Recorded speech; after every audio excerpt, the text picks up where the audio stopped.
Mengapa beberapa negara maju begitu pesat sementara yang lain masih berjuang untuk mengejar ketertinggalan? Kita akan membahas sebuah gagasan yang mungkin kontroversial namun sangat penting untuk kita renungkan bersama. Kita akan berbicara tentang perlunya memisahkan dua hal besar yang seringkali bercampur aduk, yaitu agama dan politik demi kemajuan bangsa. Dengan saya Indra Septiana, selamat datang di Denyut Semesta.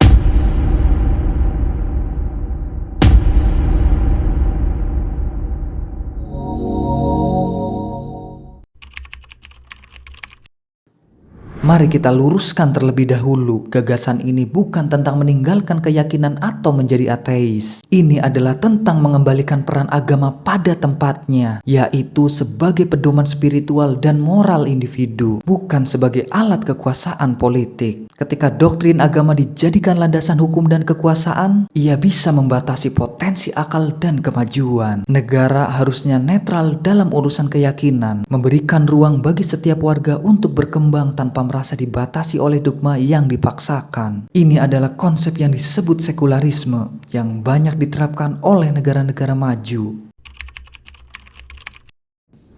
Untuk memahami lebih dalam, mari kita melihat ke belakang ke sejarah Eropa sebelum era Renaissance. Masa itu dikenal sebagai abad kegelapan, sebuah periode di mana gereja memiliki kendali penuh atas kehidupan masyarakat dari politik, sains, hingga seni. Semua pemikiran yang dianggap bertentangan dengan doktrin gereja dicap sebagai sihir atau bid'ah. Contoh paling terkenal adalah kisah seorang tokoh ternama, Galileo Galilei. Ketika ia menemukan bukti bahwa bumi yang mengelilingi matahari sebuah fakta ilmiah yang tak terbantahkan, ia malah dihukum karena temuannya dianggap menentang ajaran agama yang berlaku saat itu. Akibatnya, perkembangan ilmu pengetahuan terhambat dan masyarakat hidup dalam ketakutan dan keterbelakangan. Namun, semua itu berubah ketika Renaissance tiba. Gerakan ini membawa semangat sekularisasi, memisahkan kekuatan politik dari otoritas gereja. Pemikiran bebas kembali bersemi, ilmuwan, filsafat, dan seniman seperti Leonardo da Vinci mulai menghasilkan karya-karya revolusioner. Eropa bangkit dari keterpurukan menjadi peradaban yang maju dan makmur.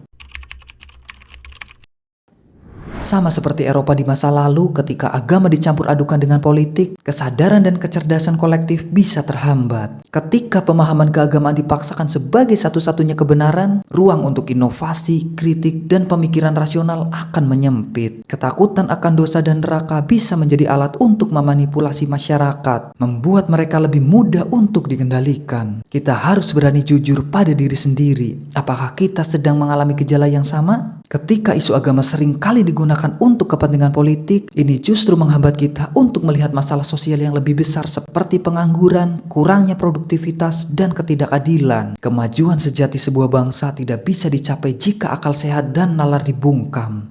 Jadi intinya bukan tentang melawan agama, melainkan tentang membangun bangsa yang maju dengan memprioritaskan akal sehat, ilmu pengetahuan, dan toleransi. Mari kita jadikan agama sebagai sumber moralitas pribadi yang kuat, dan biarkan politik menjadi alat untuk mencapai kemakmuran bersama, demi Indonesia yang maju dan yang lebih baik. Wassalamualaikum warahmatullahi wabarakatuh.